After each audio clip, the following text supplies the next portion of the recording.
This is Keith here with another tutorial, kind of a part 2 to tutorial I did a while back titled Water Tutorial in 3ds Max.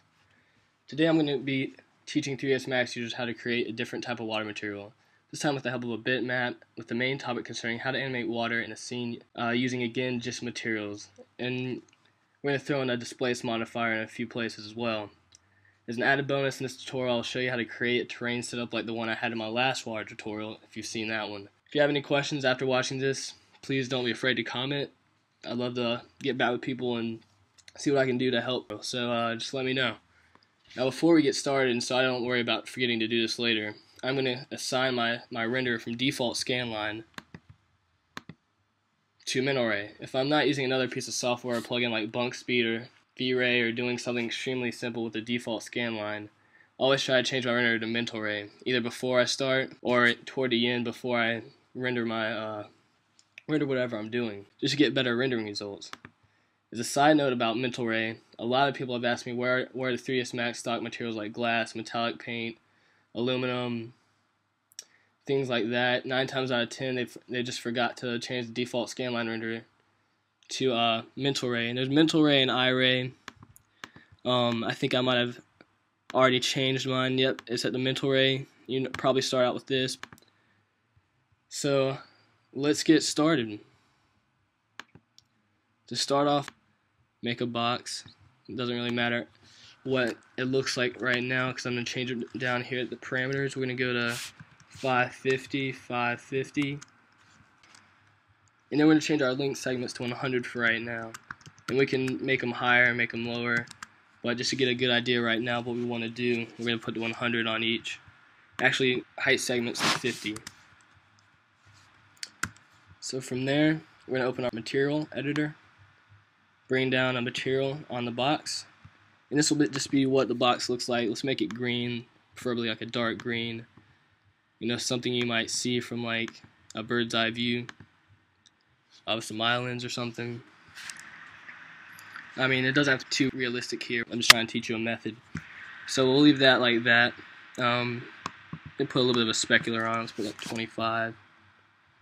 And leave that maybe like 12. Not much of a difference, but each number counts. So from there, I'm going to grab another material. And this material, it doesn't matter what map you use it in, as long as you go to a map down here, you don't go to standard. And we're going to find the smoke procedural map. And we're going to go down here. Here I'm going to set the size to 250. I'm going to set the exponent to 2.5, and then I'm going to go back to iterations and change that to 20. Now, what 3ds Max does is, if you ever want to know how bump works or displace works, or how smoke and noise is used, is most of the time it's used for height and differentiating that. But we're going to leave that there. And now we're going to go back and make sure we have the box still selected, and we're going to go to modifier list. And we're going to go to displace, not displace mesh, not displacement, but displace. And then from here we're going to set the strength to 180. And that kind of bumps it up, but once we put this map on, it should help figure itself out. So then we're going to go down to the map we made and our sample slots. There's smoke, so we'll click OK. And there we have it. We have a, as you can see, kind of a small-ish terrain map of some sort. And we're going to kind of use them as islands, which you'll kind of see in a second. So, let's grab another box. Well, let's bring this out here so we can see exactly what we're doing. Let's grab another box. We can make it around the same size. That should work, at least for right now. Bring it up a little bit. Change the height to, let's say 20, and we'll put this at 550 again, and we're going to change this to 200 just right off the bat so we don't have to change it later, and leave it like that for right now. Now here I'm going to show you how to use both map and displace. No, not map, bump and displace. So we go down here, we'll go to maps, And we'll go to a new sample slot from the material editor. We're going to go to maps, and we're going to go to bump. So we're going to click none on bump. We're going to go to noise. So noise is another black and white differentiation for height type map. So using noise, we're going to go down here, change this to fractal, and we'll leave the size for right now. And you can kind of see how bumpy this is getting. We'll move it to a square, and you can kind of see it here. We're going to go back to our parent. We're actually going to go to the top real quick. We're going to go to diffuse and make this a dark blue. Yeah, somewhere around there. You won't be able to see the changes in it as well, but you'll be able to see it in the actual finished product that we make here. So I'm going to minimize this real quick. Grab our second box, and also just make it easier on both of us. Let's change this box to ocean, and let's change the land here to say land. So let's put that. Let's go back to material editor. Just click M on the keyboard, bring down that material, and that's a little bit purplish. Let's see if we can get a little bit darker on the blue side here. There we go. In the diffuse color. So here, I'm just gonna render this real quick, see what I'm looking at right now. As you can see, we're kind of using that terrain as almost like islands. We're getting like a bird eye view right now, and all we have is the color. Right now, let's see if we can bump up some of these things, make it look a little bit better. You go in here, and here's the one thing, you can see it easily up here in the square what this material is looking like and how bumpy it is, but it's just way too big for the small scene we have here, or for the scene we have here if you think it's large. And we're going to move the size down to about 10. We can always make this larger. We'll make this, the box, larger. We'll make this 1,000 here and 1,000 there. You really can't tell because of how small it is. But you'll be able to tell in the scene right here when we render it again. So there you have it. It looks a little bit better. You can obviously play around with the settings. And this is, getting the start of our sea here. From there, what I want to do is go back out of the noise and go to the reflection map. Now, water is water. I mean, seawater is obviously, dirtier, darker, saltier, of course. But it still reflects whatever is being shined down on it, or whatever's on top of it, which normally is a sky and a sea. And what we're going to do is we're going to go to our reflection map. We're going to click bitmap. And here you can see I have a cloud image that I found. You can go to www.sxc.hu. It's right here. And this is a free stock image website. You just have to create an account, and you'll get free stock images that people put up there. So I'm going to open this up, and I'm going to click this thing right up here. Now let's see what our image looks like real quick. See, there we have it, and there it is right here. Now I want to situate this image to look a little bit better. I'm going to add some tiling to it because we're not going to see the whole map here. I advise not to use tiling if you want to animate a very large scene, but it's very small. It works out. As you can see here, when I pull it back, you can see the difference. That you can see the tiling and where it's multiplying the image. Let's go down here, and hopefully we don't see that.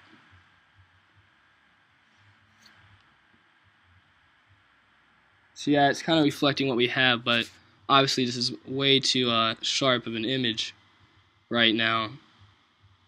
It's not very realistic. So what we're going to do, you get the idea of what's going on. What I want to do is I want to blur the image. So I'm going to blur it by, let's say, 1.2 or 0.12. Any more than 1, can't even recognize the image anymore. Here we can kind of at least see a little bit of what's going on. Let's see if I can rotate this so there's less of a reflection going on right around here. This should be alright, right about here. Bring it back in, and let's render just to see what it looks like. So there you kind of see that the sharpness of the image has kind of been diluted a little bit. Looks a lot better. And this way you can kind of maybe have almost a light source that's not really there in your image. Obviously the land won't reflect it, but at least you have the water. So from there, what we want to do, we want to animate this water, like the tutorial says, and I said I was going to show you. So from here, let's go back to the noise.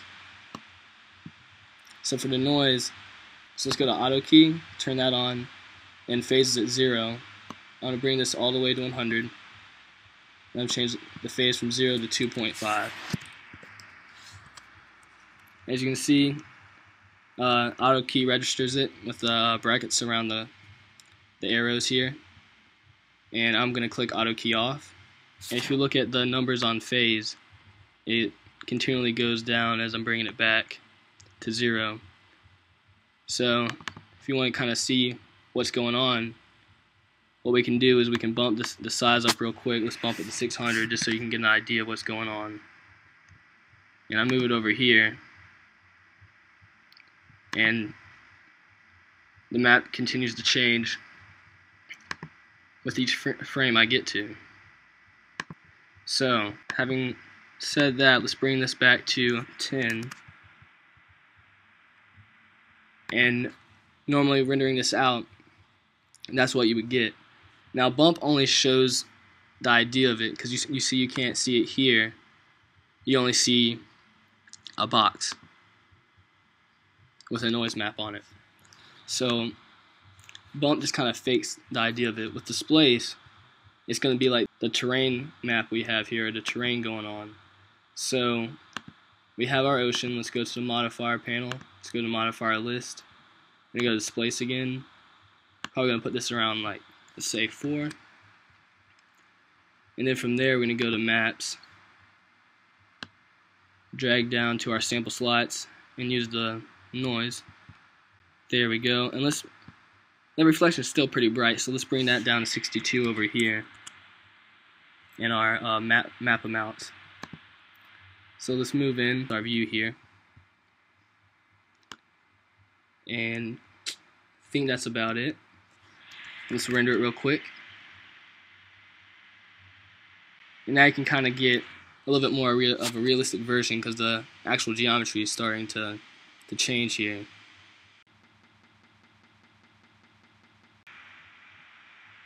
And I'll leave the noise on the bump. The bump can't hurt with this right here. Now what you want to do is just go to render setup. You want to change it to active time segment 0 to 100 so we get all our frames. And you want to be able to save the file. So I would go to my desktop, go to my YouTube tutorial folder, go to my videos, and type in animating water tutorial video. Save that. Well, gotta change our format. Kind of forgot that.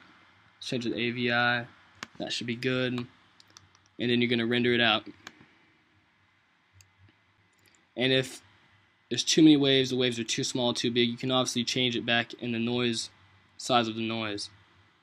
And this is obviously rendering out. What I'll do is, so since this will probably take forever, I'll show you an old video. And here we're just going to go to 3ds Max Water tutorial and check out what I did in a similar tutorial. Pretty much the exact same thing I'm showing you. And we'll look at a version of this. See a little bit of that reflection. and you're still animating a water scene. So, you know, take this, put your own spin on it, obviously make it look a little bit better, a little bit more professional. Here I'm just showing you the idea of it. And good luck. Thanks for watching.